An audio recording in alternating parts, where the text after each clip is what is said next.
If you've got a skill or an expertise that has allowed you or somebody else to make a transformation that others would be willing and able to pay for, then you've got everything that it takes to launch and scale an offer to six figures per month. Let's say you got yourself into shape and now you're helping others do the same. Maybe you navigated a parenting struggle and now you're helping others overcome it. Perhaps you've achieved financial freedom and now you're showing others the path behind it. In all of these examples, you're doing something very similar at a structural level. You're packaging a transformation into an offer and selling it to others. This isn't supposed to be some sort of video where I teach you how to make money online with digital products or anything along those lines, by the way. I just want to show you exactly how I would go about helping one of my clients productize their skills or expertise at scale in such a way that makes them six figures per month. Now, why should you be trusting me with the next 45 minutes of your time? Well, I suppose that's for you to decide at the end of the day, but here's what I will say for myself. I've been in the online business space for roughly 3 years now and worked with over a dozen different clients across various niches, business opportunities, services, price points, and fulfillment models. I've generated multiple six figures in cash collected across their offers and millions of views across their channels. I'm not here to sell you a course on selling courses because I already work with these so-called course sellers. I just want to walk you through the phases and the steps that you can take when it comes to launching and scaling an offer to six figures per month. If you've already got one, then you can use this to figure out where you've gotten the order of events wrong or what you skipped along the way. And if you're starting from complete scratch, then you can use this as a blueprint so you don't end up wasting time or going about this wrong. I'm going to do this by walking you through the step-by-step process that you should follow. It can be broken down into 5 different phases for various revenue levels. All of these phases rely on 5 different systems and all of their components that every single successful offer needs to have. The first phase is foundation, which is $0 per month. This is where you build the actual backbone of your offer before ever going live with it. The second phase is launch, which is between $0 and $10,000 per month. This is where you go to market with your offer and begin signing the first few clients. The third phase is traction, which is between $10,000 and $30,000 per month.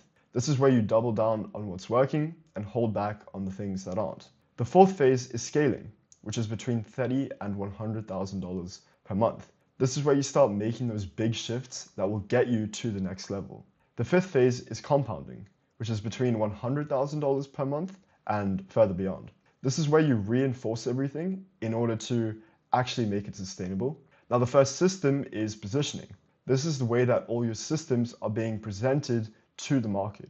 So it includes your client avatar, offer, social proof, narrative, messaging, and branding. The second system is operations. This is how all the other systems are being ran. It includes your team, infrastructure, technicalities, software and automations, testing and iteration, then tracking and optimization. The third system is traffic. This is how you acquire leads for your offer. It includes organic content, paid advertising, cold outreach, networking, and referrals. The fourth system is conversion. This is how you take these leads and turn them into clients of your offer. It includes your funnel, sales process, and ascension ladder. The fifth system is fulfillment. This is how you get these clients' results inside your offer. It includes your deliverables, onboarding process, and activation protocol. All of these systems and their components exist across the 5 phases. It's very important that you understand this relationship moving forward. Anyways, we should be ready to get started now that you understand the chronology and architecture behind everything. The foundation phase is where you're at $0 per month and putting all the pieces together before going live. I would really recommend taking your time here because it's going to become an issue if you rush through this. The goal here is to make sure that it's done right so that everything downstream of it is coming from the right place. The first step of the foundation phase is identifying the transformation that you're actually providing to others. The best way to go about this is to make a list of all the meaningful changes that you've either gone through yourself or helped somebody else go through. You want to ask yourself these 3 questions. The first is, did the transformation take real skills and expertise in order to be made? Or did it just happen? The second is, can I reverse engineer how this transformation was made and relay that to others? And the third is, are there other people out there who would be willing and able to pay for this transformation? The strongest transformation to build an offer around is going to be the one that you can answer yes to all three of those. I'll also just add that the first one that comes to mind is probably the right one. A good signal that you're onto something is when you find that people already come to you for advice on it naturally. This is part of the reason that there's so many fitness offers, because lots of people have gotten into shape and have plenty of others asking them how to do the same. It's also the reason that there aren't many dating offers, because not a lot of people have actually mastered that, and others don't have the courage to get advice on it. The second step is figuring out exactly who the type of person that wants to make this transformation actually is. Just think of this like the person at the beginning point of the transformation who wants to get to the end point that you've already reached or helped others reach. You want to map them out across both psychographics and demographics. Psychographics cover their beliefs, fears, desires, pain points, goals, aspirations, and suspicions. It helps to break the word down into its roots, so a graph of their psyche. Demographics cover their age, gender, location, language, occupation, and income level. It also helps to break the word down to its roots here, so a graph of their structure. The biggest mistake that you can make here is jumping to conclusions, because you're going to end up with an irrelevant client avatar. I've seen a ton of online fitness coaches claiming that they help busy professionals, when in reality, they've never worked with one in their life, because they just assume that there's money to spend. Now, what you can do is use LLMs to conduct deep research by giving them everything that you know about your client avatar so far and asking them to fill in the most likely gaps. You can also do it manually yourself by spending some time inside Reddit threads, Facebook groups, YouTube comment sections, or anywhere else that makes sense. The more time that you spend doing this, the more your client avatar starts to become like a real person in your head rather than a vague thing, which is exactly what you want. The third step is developing the offer. I want you to think of this like the way that you communicate the transformation that you provide to your client avatar. There's actually a really useful framework for this called the value equation. I think Alex Hormozi invented it, or at least it was popularized by him. The value equation basically says that the value of an offer is determined by the perceived likelihood of success multiplied by the dream outcome, all over the effort and sacrifice required multiplied by the time delay. You want to maximize each of the variables on the top and minimize each of the variables on the bottom when you're putting together your offer. This means making the dream outcome as desirable as possible, making the perceived likelihood of achievement as high as possible, making the effort and sacrifice required from the client as low as possible, and making the time delay as short as possible. I hope you understand now why there's so many more people who want to take something like Ozempic in order to lose weight rather than using traditional methods. Ozempic has a really high perceived likelihood of achievement, a very desirable dream outcome, a short time delay, and a minimal amount of effort or sacrifice required. Traditional methods, on the other hand, have a low perceived likelihood of achievement, a very desirable dream outcome, but a long time delay and an excess amount of effort and sacrifice required. There's something very important to mention about this though. This should all feel believable to the client avatar. Otherwise, you just seem like a snake oil salesman, basically. A lot of people will try to tweak all of these variables so much that their offer just ends up losing its credibility at the end of the day. It's like if somebody told you that you're guaranteed to win $1 million if you were to just walk to an undisclosed location a couple kilometers away. That would hypothetically meet the value equation, but you would never do it because it just feels sketchy. The next thing that you want to think about is your unique mechanism, which is the actual approach you take when making this transformation. You can figure this out by looking at what you do, then breaking it down into logical and hierarchical steps, as well as paying attention to what's different about it from others. It can also help to do this by weighing it against your anti-mechanism, which would be like all the ways that it strays from the conventional approach to making this transformation. Now, there are three main fulfillment models that you can choose from, and the price point that you go with should be a reflection of the one that you choose. DIY, or do it yourself, is where the client has to make the transformation themselves, and the price point ranges anywhere from $100 all the way up to $1,000. DIY, or done with you, is where you help the client make the transformation, and the price point ranges anywhere between $1,000 and $10,000. DFY, or done for you, is where you make the transformation on behalf of the client, and the price point ranges anywhere between $10,000 and $100,000. This might sound counterintuitive, but you probably want to start off with done with you at a few $1,000s so that you can provide value to your clients as much as possible while still giving yourself some breathing room to take on more and just do other things. You also want to consider guarantees, which are all the different ways that you can reverse the risk of the deal onto yourself rather than the client. A conditional one is where you refund the client as long as they've done what was required of them. A time frame one is where you refund the client if they haven't seen results within a specific period of time. A performance-based one is where you only get paid when the client gets results. The fourth step is considering social proof. This is where you're trying to gather evidence that you can help your client avatar make this transformation through your offer. So make a list of all the people that you've helped or all the ways that you've helped yourself and how that can be relayed. This could mean screenshots of conversations, before and after images, dashboards, testimonials, whatever comes to mind.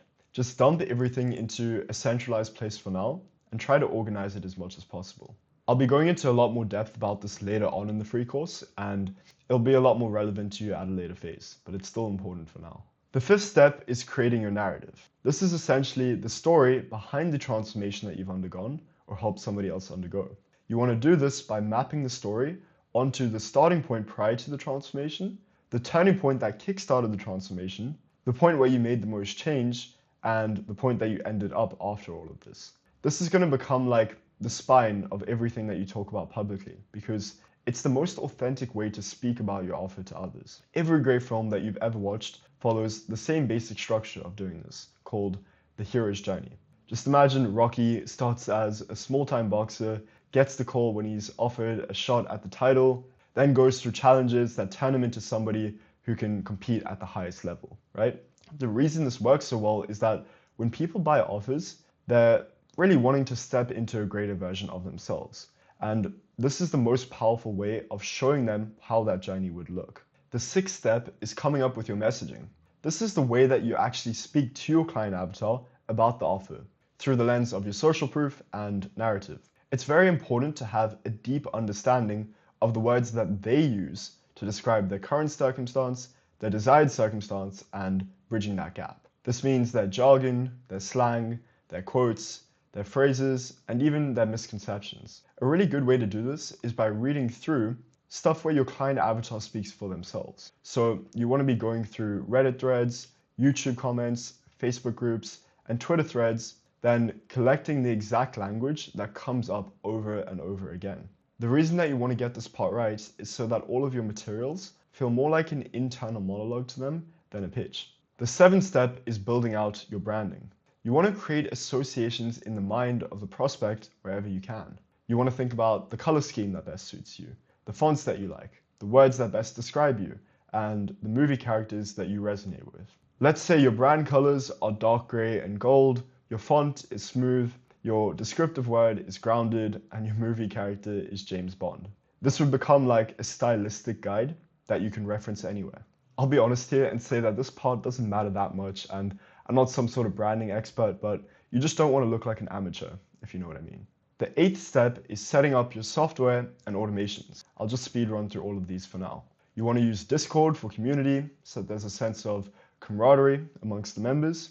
You want to use WAP for course content because it's structured in a way that is very easy to navigate for them. You want to use Zoom for virtual conferencing, seeing as your prospects or clients will all be familiar with it. You want to use Notion for workspacing, but make sure that this is done in a way that's actually helpful and not a distraction. You want to use Google Drive for file storage, and this must be done in a hierarchical manner from the beginning. You want to use Slack for communication, but ensure that all of your team members understand how to use it properly, because it can be complicated. You want to use Instagram and YouTube for organic content, which I'll go into more detail about later on. You want to use CapCut for video editing, unless you have something stronger like Premiere Pro.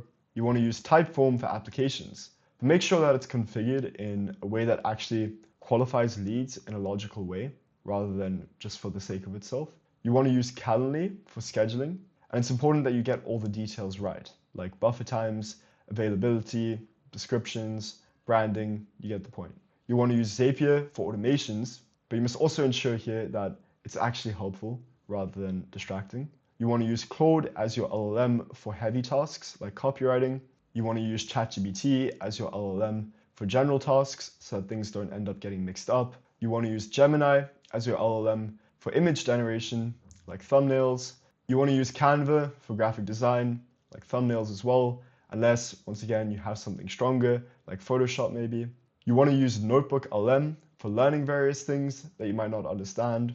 You want to use Miro for flowcharts, so if you need to map out your workflows, let's say. You want to use DocuSign for contracts so that you can get signatures over the internet.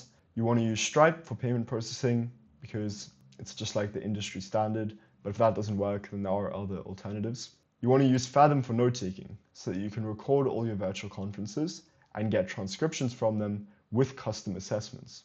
I could be forgetting a few different things, but this would be like the main tech stack for the time being. There's tutorials available for every single one of these as well. The 9th step is engineering your infrastructure. This is mostly, just for now, about creating context profiles for all the different components of your positioning. A context profile is essentially just a document in JSON format that an LLM like Claude or ChatGPT can understand really well. This gives you the foundation that you can use when developing everything else, like course content, for example. The best way to do this is by having different documents with questions about your client avatar, offer, social proof, narrative, messaging, and branding. You then record voice notes of yourself answering the questions pertaining to each of these documents.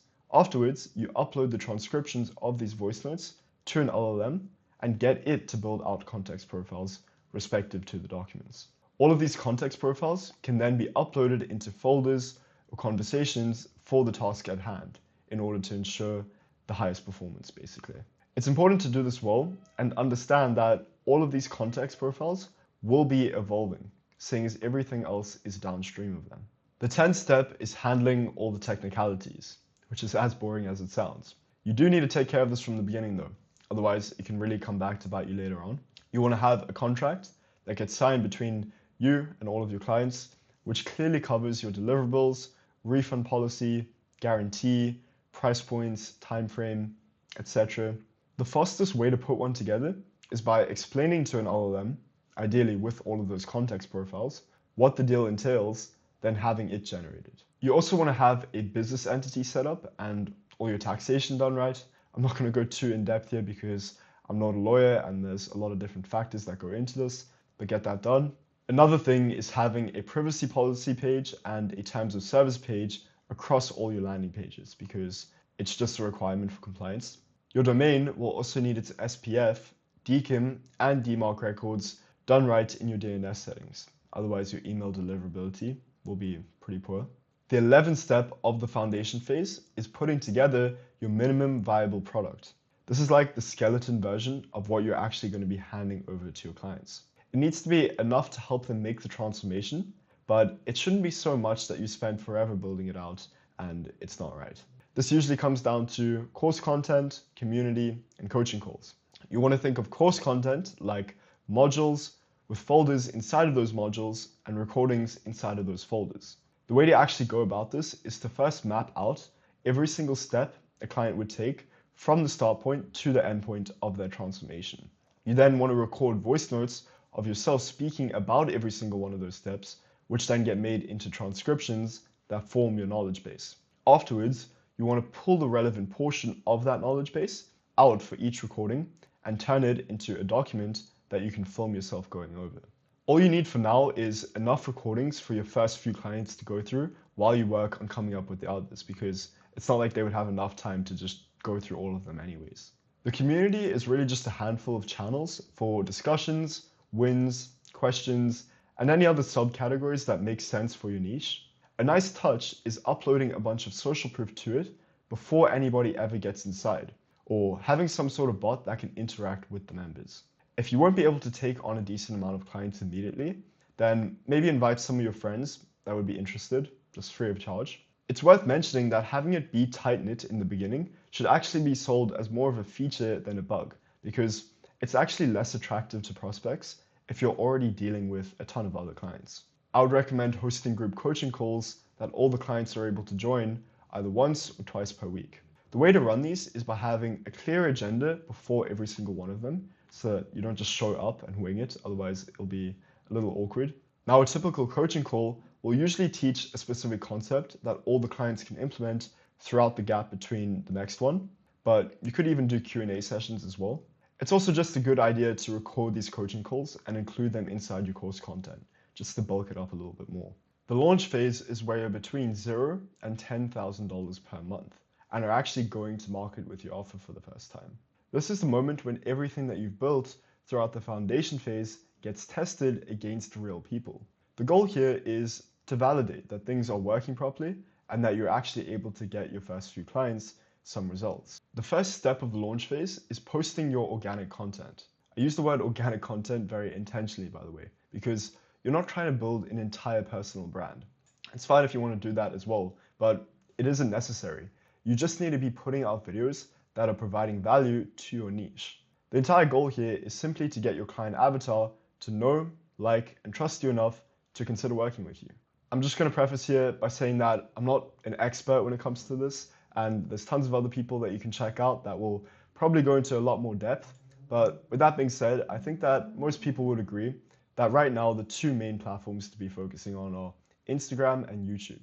This is because YouTube gives you so much time under attention with your viewers, and Instagram gives you a lot of reach with them. Across these two platforms, you should be thinking of everything in terms of top of funnel, middle of funnel, and bottom of funnel content. Top of funnel attracts viewers, so think vlogs. Middle of funnel nurtures viewers, so think explainers. And bottom of funnel converts viewers, so think case studies. The way that I would approach this is by having a free course as the main video of your YouTube channel that all the other ones you create point back to. It should essentially walk your client avatar through the process of making the transformation that you're selling step by step. You should be showing them how to do it and framing yourself as the person who will help them implement it. If you can't tell, that's exactly what I'm doing right now, because I'm showing you how you can go about launching and scaling your offer to 6 figures per month. But if you wanted it implemented for you, then we would have to work with one another. In these other videos, you want to use something called authority hacking, where you use well-known internet personalities within your niche to teach your own concepts. You should then post videos on Instagram that ultimately encourage people to either start conversations with you or check out this free course. There's so many different styles and ways of going about this, but some examples at the moment are talking head, yapping, split screen, green screen, and B-roll. The rhythm and cadence of your content creation really depends on you, but I would recommend at least one reel per day and at least one YouTube video per week. Just make sure that the quality of them is actually upheld, because it's very easy to find yourself slacking off in the name of consistency. You could do them in batches where certain aspects are done on certain days, or you could do them individually where each piece is focused on by itself. I think that it's also a great idea to have workflows in place that basically allow you to repeatedly ideate, script, visualize, edit, package, and distribute everything so that it's not a mess. The second step is setting up a profile funnel. You might have heard a lot of hype around this over the past few months, and really it's nothing special, to be honest, but it's great for when you're just getting started. It's basically just the way that you go about driving the traffic from your organic content to become leads for your offer. You want to get the viewers of your free course to start a conversation with you on Instagram, or the viewers on Instagram to watch your free course or start a conversation with you. This will basically create a sort of feedback loop between the two platforms where you've got the right balance between reach and time under attention. It's important to have a few different things in place as well. A bio that states something fun to show that you're a real person. Social proof that relates to your client avatar and offer, of course. A call to action which points them towards the free course. Story highlights that display your life so that once again they can tell you're a real person. Social proof that relates to your client avatar and offer, of course. And a bonus like frequently asked questions. If you want, you could even separate the social proof highlights into a bunch of different ones to bulk it up a little or divide them by type. Pinned reels that showcase your story so that they know you're a real person. Once again, social proof that relates to your client avatar and offer, then the details of what it would be like working together. The whole point of this is so that by the time somebody is having a conversation with you, they already know what you're about, so you can naturally move them towards a sales call. The third step is starting to do some cold outreach. I want to clarify that this should not be like your main method of client acquisition, but it is a really good way to get the ball rolling, basically. You just want to be starting conversations with people that could become clients of your offer. This could be existing people in your audience or even members of similar audiences. Just make sure that you're being genuine and not spamming everybody with some bullshit. If you feel like you could help them, then subtly nudge them towards a sales call. That's really all it is. The fourth step is running the sales process yourself. You want to be taking sales calls personally rather than delegating them in the early stages. Otherwise, you just won't understand the details well enough. Look, I'm not a sales expert, if I'm being completely honest with you, but I've conducted my fair share of B2B and B2C sales calls throughout my time, so I can offer you some advice here. The general structure that you want to follow is greeting the prospect, building rapport with them, setting the frame for the rest of it, conducting discovery with them, walking them through your offer, getting into the pitch, then handling objections, and closing at the end. Handling their objections is always going to be the scariest part. It just really comes down to never arguing with the prospect, always getting to the bottom of their objection, and trying to demonstrate your shared intention. I would recommend doing 2 call closes early on rather than trying to do 1 call closes right away, because then at least there's less pressure on yourself initially. You can treat the first one like a strategy call and then have the second one be the one where you actually collect payment, sign the contract, that sort of thing. Transition into 1 call closes to compress the cycle once you've already taken a decent amount of them and you've gotten the process down. It's likely at this point where you would begin to delegate or hand over things to others anyway. Just let Typeform and Calendly handle the qualification and scheduling for you, which should have already been set up in the previous phase. You must also be using Fathom to take notes on sales calls because this is extremely valuable information that you want to be using later on. The 5th step of the launch phase is service delivery for your first few clients once you've actually been able to sign them. I would recommend running a one-on-one kickoff call with all of them just to make sure that they're ready to go and that the relationship is off to a good start. You will be tempted to try to automate things now, but it's really in your best interest to scale the unscalable tasks because your main focus is getting them results. Here are some important things to note. Some clients are going to be way more proactive than others, and it's usually the more proactive ones that are the most annoying but get the most results than the less proactive ones that are the least annoying but get the least results. Some clients are going to try hand over problems to you which you just aren't required to provide solutions for. So they just don't fall under your scope of work. And you have to be firm when it comes to pushing back on things like this.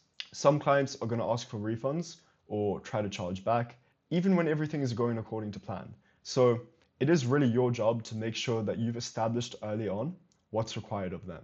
Your job at this stage is to underpromise and overdeliver because these first few clients are going to be really useful to you.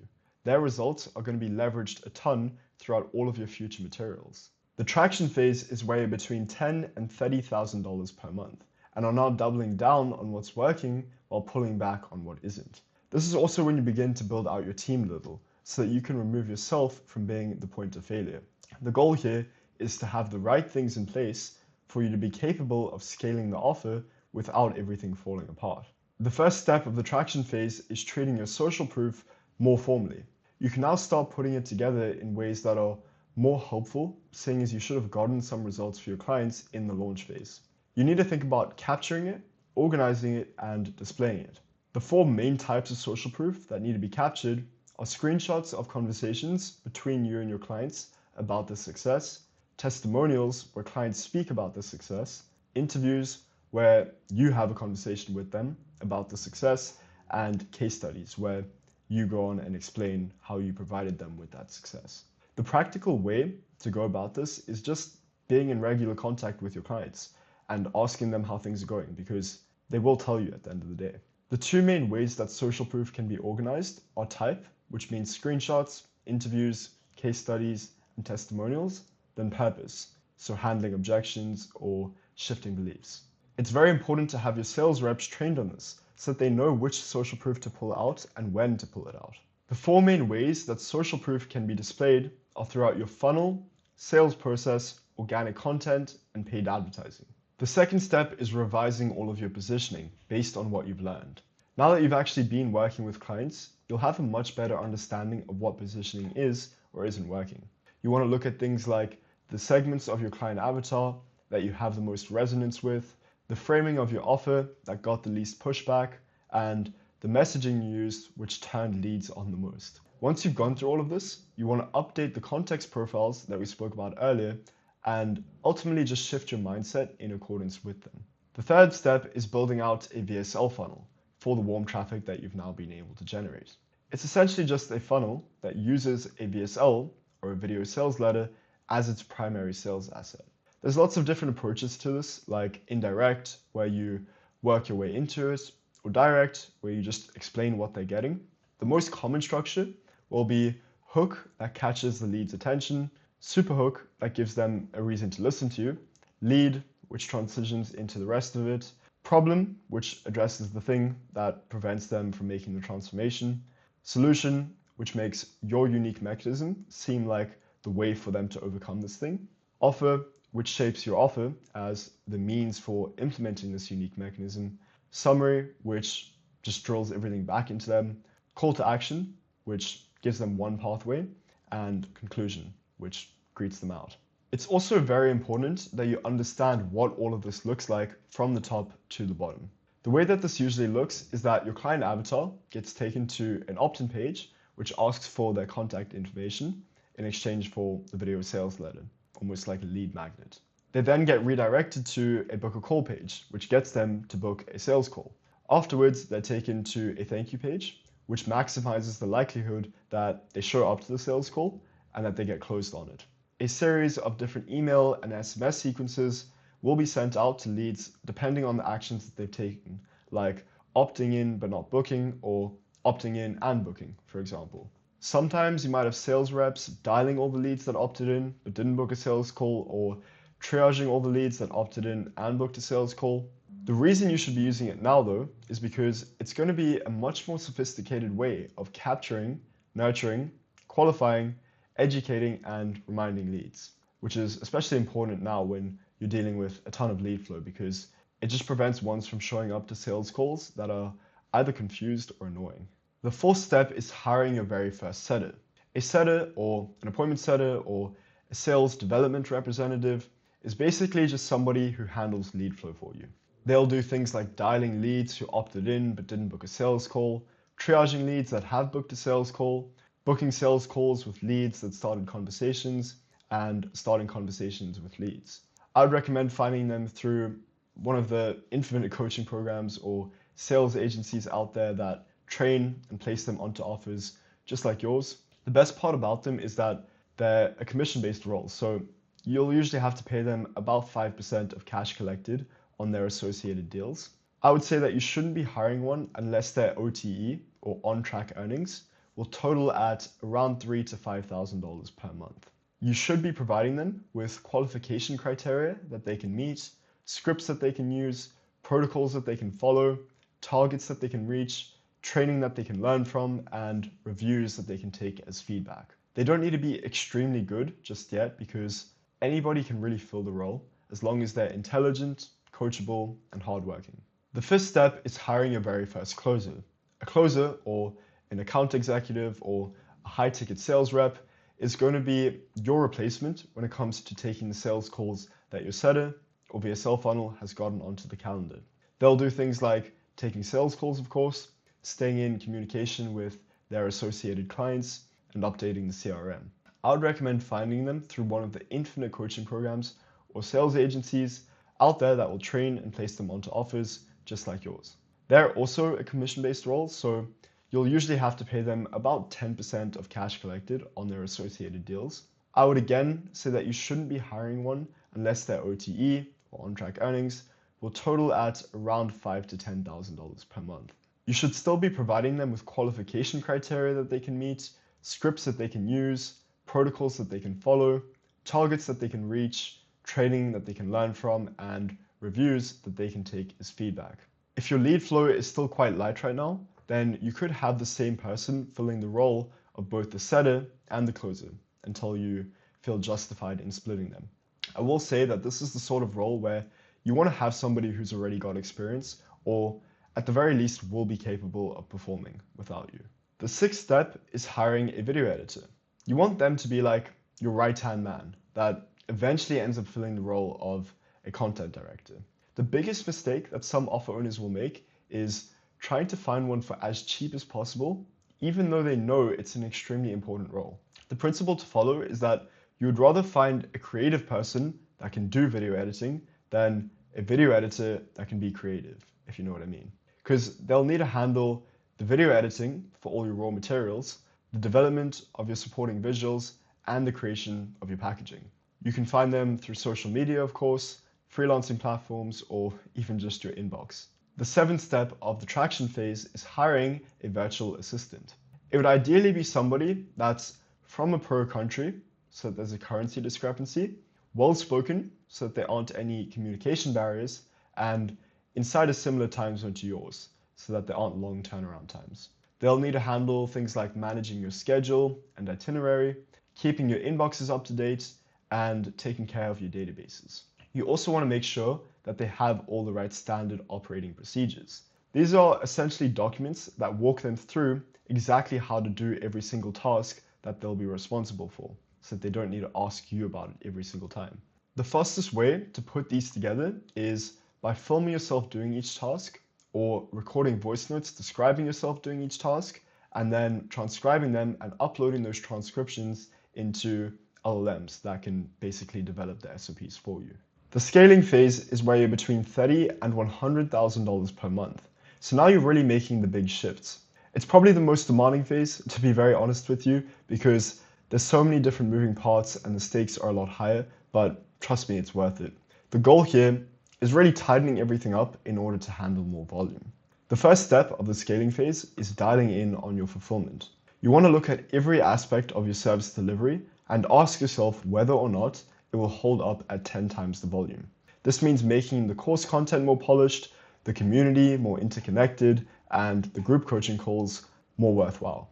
Some bigger swings you can take are automated workflows, dedicated workspaces, and just custom deliverables in general. Automated workflows are like systems that handle parts of the journey for the client on autopilot. Let's say you're teaching people how to start an agency, then it could do their lead sourcing. Dedicated workspaces are like private templates that all of your clients can use to access things. Let's say you're teaching people how to become profitable traders, then it could be a directory for all of their journal entries.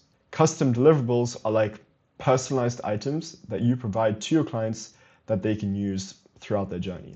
Let's say you're teaching people how to get into shape, then it could be a meal plan for them. You want to make the offer feel as premium and exclusive as possible while reducing your own marginal involvement for every client that gets taken on, if that makes sense. The onboarding process also becomes particularly important now because at scale, you just won't be able to get away without having a frictionless step-by-step way of integrating new clients. This can include a welcome video, an automated sequence, a kickoff call, a checklist, or even a warm introduction, honestly. The activation protocol is another thing that you'll want to be doubling down on now in order to prevent yourself from experiencing refunds or chargebacks. It's basically the way that you force your clients to engage with your onboarding process and interact with your deliverables so that they're inevitably going to make the transformation. This can include gamified tracking or accountability partners. The best advice that I could give you for this is that you want to design all of your deliverables in such a way that will get them wins as soon as possible so that they've got momentum to continue. The second step is making all of your automations a little more mature so that things are running smoothly behind the scenes. It means setting up automations wherever there are repetitive things going on so that there's less of that human touch required all the time. An example could be a new client signing a contract and automatically being sent a sequence that provides them with access to the community, course content, schedules their kickoff call, notifies your team members, etc. This also means setting up your CRM or customer relationship manager properly so that you can actually track your leads, prospects, or clients throughout their entire life cycle. An example could be tags based on where they came from, dashboards that get updated live as new data comes in, notifications that get sent out to team members, that sort of thing. The third step is finalizing all of your positioning now that you've actually gotten feedback. This is similar to what you did at the start of the traction phase, but it needs to be more comprehensive due to the amount of volume that you'll be pushing through. The way to actually go about this is by looking at the data from all the different sources to see where the results are or aren't coming from. You want to be looking at your outlier organic content, meaning the videos that performed way better than others did, and figuring out why they did. You want to be getting advice from your sales reps about the objections that they keep getting on sales calls and what they found is handling them best. You want to be thinking about your winning ad creatives and identify the patterns across all of them that allow them to perform better. You want to be running split tests across landing pages, sequences, ad creatives, organic content in order to basically see what works best in practice. You want to be paying attention to the headwinds and tailwinds in the market so you can lean into the trends that are working and avoid the ones that are fading away.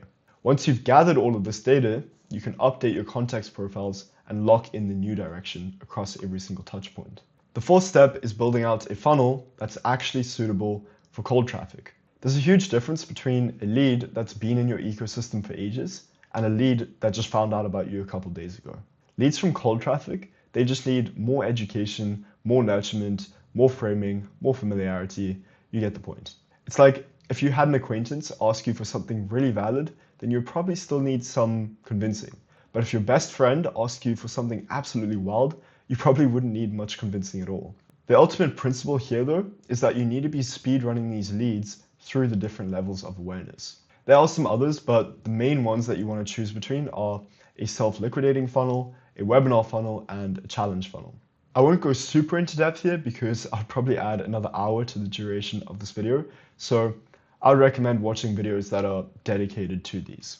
A self-liquidating funnel is essentially where you have a low-ticket offer with order bumps that you use to liquidate your ad spend, then upsell those clients into your high-ticket offer. The pro is that you're not having to wait super long to get your ad spend back, and you've already provided these leads with value.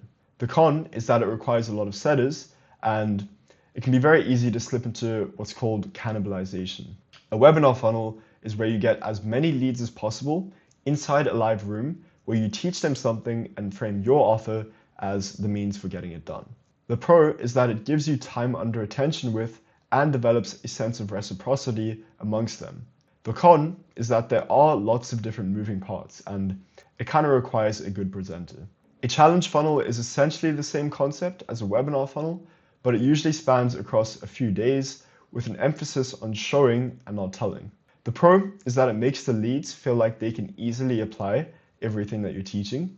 The con is that it requires a good camera presence and it's just a lot harder to nail.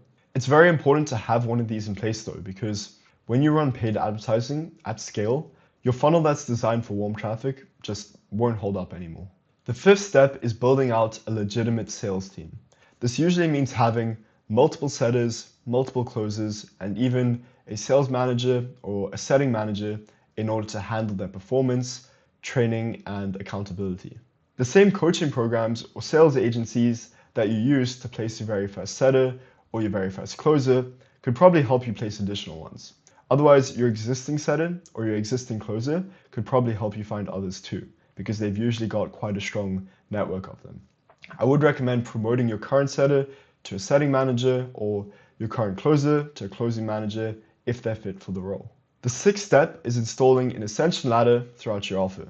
This means having multiple different tiers of your offer so that you can maximize the lifetime value of every single client rather than it being like a revolving door.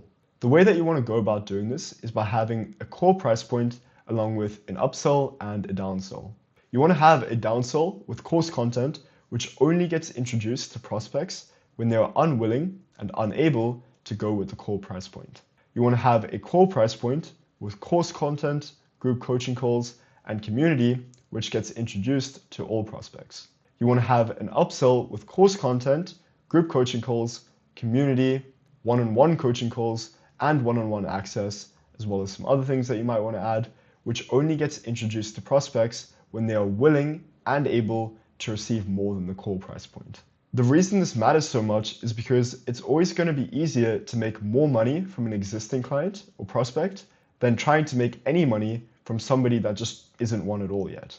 I will say that there's a lot of nuance when it comes to this concept of ascension ladders, and it really depends on your own circumstance, but that's generally the idea. The seventh step is setting up your tracking and optimization correctly so that the offer is running off the right insights. You want to be able to see and understand your numbers across every single system and all of its components. This means having pixels on all landing pages, UTMs for every single link, conversions stored in forms, and the CRM properly synced. It means having all the metrics stored in a centralized dashboard that pulls from all these different sources and presents them in ways that can actually be understood at a glance. It means knowing which of these metrics are leading, coincident, and lagging indicators so that you can actually tell when they'll be relevant to you. It means putting these metrics to use by making decisions from them rather than against them. Paid advertising, this could mean click-through rate, cost per book call, cost per lead, etc. Sales, this could mean show-up rate, close rate, payment plan ratio, etc. Organic content, this could mean impressions, followers, posts, etc. Funnel, this could mean opt-in rate, play rate, engagement rate, etc. Fulfillment, this could mean net product satisfaction, refund rates, success rate, etc. Your North Star values, as far as scaling goes, are customer acquisition cost and lifetime value. If you know the relationship between those and you've got enough cash flow, then you can make both long-term and short-term decisions in accordance with that. The 8th step is taking the production of your organic content to the next level. You want to do this by simultaneously increasing the quantity and quality of the output for your videos across both YouTube and Instagram. I'm really just talking about shifting away from doing for the sake of doing and shifting towards doing for the sake of really moving the needle. This comes down to cinematography, thumbnails, titles, ideation, scripting, delivery, video editing, and distribution. You should be working very closely with that video editor turned content director by now that can handle this for the most part. You only want to concern yourself with the things that can't be done by anybody else, like ideation, scripting, and filming, of course. The 9th step of the scaling phase is getting started with the paid advertising side of things. You need to understand the hierarchy between the business suite, the ads manager, and your pages. All your tasks that are business related and involve Meta are done in the business suite. This includes paid advertising, performance analysis, and post scheduling. All your paid advertising efforts are done inside the ads manager. So this includes campaigns, ad sets, and ad creatives.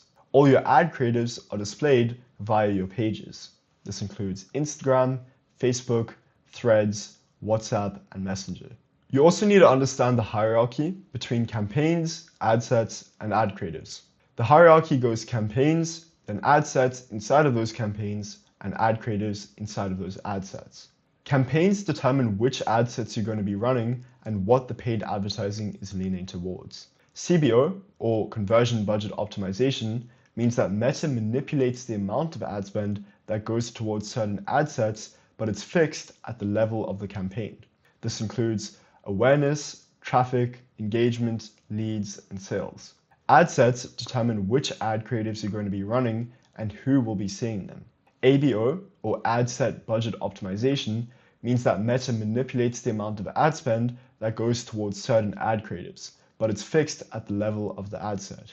This includes interest-based targeting, lookalike audiences, retargeting, and broad targeting. Ad creatives determine what these viewers are actually being shown. This includes static, carousel, and video. You really want to start small in terms of ad spend so that you can test all the different ad creatives and audiences before increasing it later on.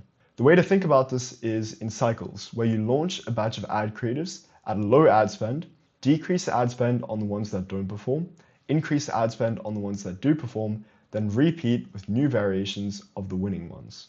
Once you've got something working, then you want to always be having a pipeline of new ad creatives being developed, because variety is one of the most important aspects post-Andromeda. Pixels are codes that you install on your landing pages so that Meta knows what's happening across your funnel and can adjust itself accordingly. UTMs, or Erkin tracking models, are parameters that you add to the end of links so that you can see where traffic is coming from when it reaches your landing pages. You want to go through all of your landing pages once again here and make sure that they're all compliant with Meta's policies. Otherwise, you could get your ad account banned. This means not having any unsubstantiated claims, having privacy policy and terms of service pages in place, like I said earlier, not using any prohibited words or imagery, and maintaining coherence between the ad creatives and the landing pages. It might make sense for you now to bring on some sort of media buyer or even work with an agency that specializes in paid advertising for offers like yours. The compounding phase is where you're at $100,000 per month or beyond and are now reinforcing everything in order to make it more sustainable. This is where your attitude shifts from running this like an offer to an actual info product business, if that makes sense. The first step of the compounding phase is making a behavioral change from working inside the business to working on the business. This is really important because up until this point, you would have been grinding away doing everything yourself. Your job should be entirely different now that you've got a sales team, people handling your content, someone taking care of the day-to-day stuff. You get the point. You want to be spending your time, energy, and attention on the things that only you can be doing, which are your zone of genius. This means making strategic decisions, putting out organic content, filming ad creatives, building your network, managing all your hires, putting out fires, you know what I mean. You never at this point want to be the guy doing the video editing, responding to random comments, or making thumbnails. I know it's hard to rid yourself of that sort of muscle memory when it comes to doing everything yourself, but you will end up sabotaging things because you're trying to do the things that others are better than you at instead of just doing what you're the best at. You want to always think about all of your inputs in terms of outputs and always compare the current input and its output to the opportunity cost of others. The second step is being in a constant cycle of testing and iteration across every single system and all of its components. You never want to be treating anything as final because then you'll find yourself losing ground to competitors that are actually being innovative. This applies to organic content, paid advertising, funnels, fulfillment, and positioning.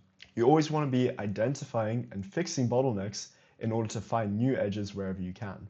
Just think about your offer like a chain, where the strength of the entire chain is equal to that of the weakest link. A bottleneck is basically this weakest link because it's limiting the throughput of all your systems at a single point. So what you want to do to handle this is start by looking at all the issues around your offer and the most needle-moving metrics associated with them. If a metric is where it should be, then you move past it and look at the ones below. Once you find a metric that is below KPI, then you figure out which variable feeds into it. You then fix the bottleneck by manipulating this variable. It's really important that you only change one thing at a time though, so that you can actually attribute the fix to something repeatable. Another thing is that you need to be gathering enough data before deciding whether or not the fix even worked, because of course, a small sample size is going to lead you to an inaccurate conclusion. You also want to make sure that fixing this bottleneck hasn't created other bottlenecks along the chain. The third step is coming up with more of a system in terms of referrals. Referrals is basically a fancy way of saying client acquisition as a result of existing clients. They should be one of your largest drivers of traffic by now, if you've actually got a solid offer, because you would have worked with so many clients in the past and gotten them results. Of course, they're going to end up telling other people. You want to make this something that occurs on purpose rather than by accident though, which means actually asking your clients for referrals as they've reached certain milestones throughout their transformation. You could even incentivize them with things like commission for all the clients that you bring on, which came through them. Another thing that's a little difficult to actually monitor, but still very real, is that your network should have grown to a point now where you're actually getting clients through it as well. I'm talking about relationships that you have with other offer owners in the same or similar niches to you.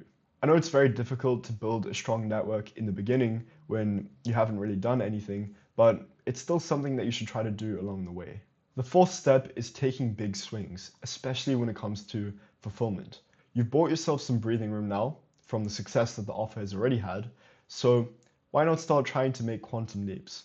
This could be changing up your offer entirely or adding insane deliverables.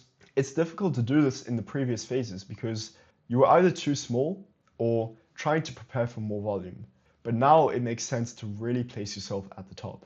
It's quite well understood that early on, all that really matters is just getting shit done. But once you've reached this point, what really matters is treating this like a real business. My point is that you never really want to end up like one of those quote unquote course sellers that treated this like a cash grab or a side hustle then things started to fall off, and by that point, they'd already lost grip. The fifth step is always staying on the offense rather than the defense with your offer. A trap that a lot of offer owners will fall into once they've hit 6 figures per month with their offer is essentially just coasting. They feel like they've reached a point where things can run without them and they can kick back. Look, I'm not saying that you have to be in the trenches for your entire life with this offer, but if you can really take this momentum that you've built and use it to your advantage, then you could genuinely be setting yourself up for life over here. There have been so many other offer owners in the past that have essentially been able to retire themselves and wield the cash flow required to go on and do really impressive things. This should almost feel effortless to you though, because you want to have the right systems and the right people in place so that you're not grinding away all the time. Okay, now let me summarize everything that I've just gone through for you. The whole step-by-step process comes down to 5 phases that will allow you to launch and scale an offer all the way to 6 figures per month. The foundation phase is when you're at $0 per month. This is where you're figuring out your positioning for the first time, getting all your operations together, and building out your minimum viable product. The launch phase is when you're between $0 and $10,000 per month.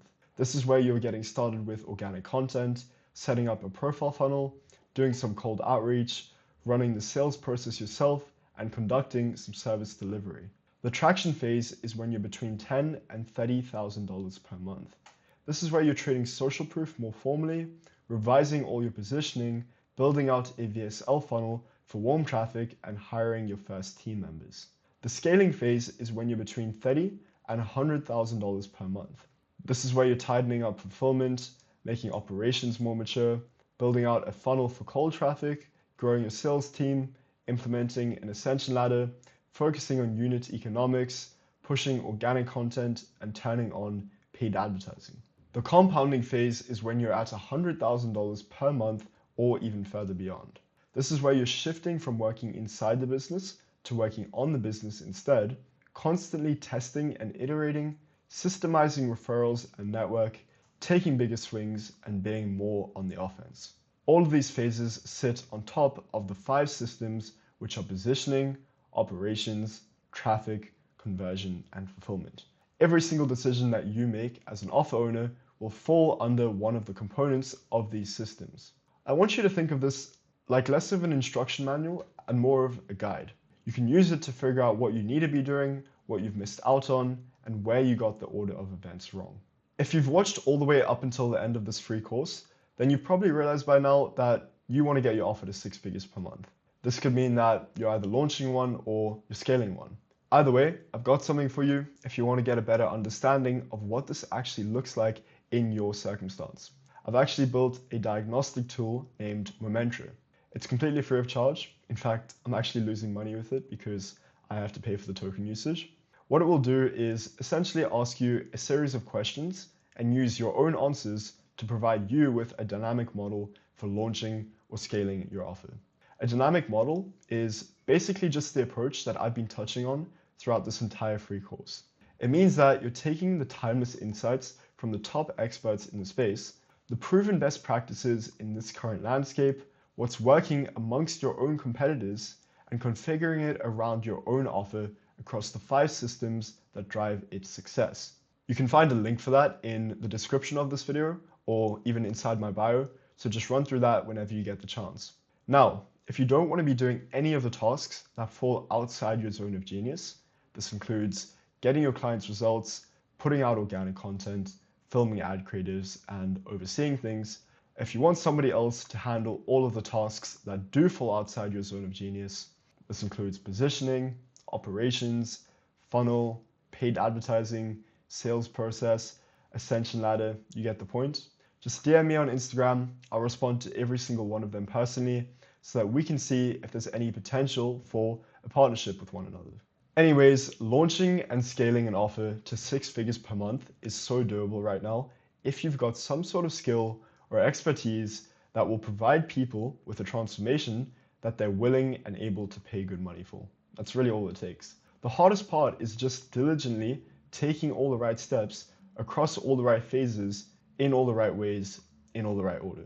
It's going to be so worth it though, once you've managed to make this work and it's actually become sustainable.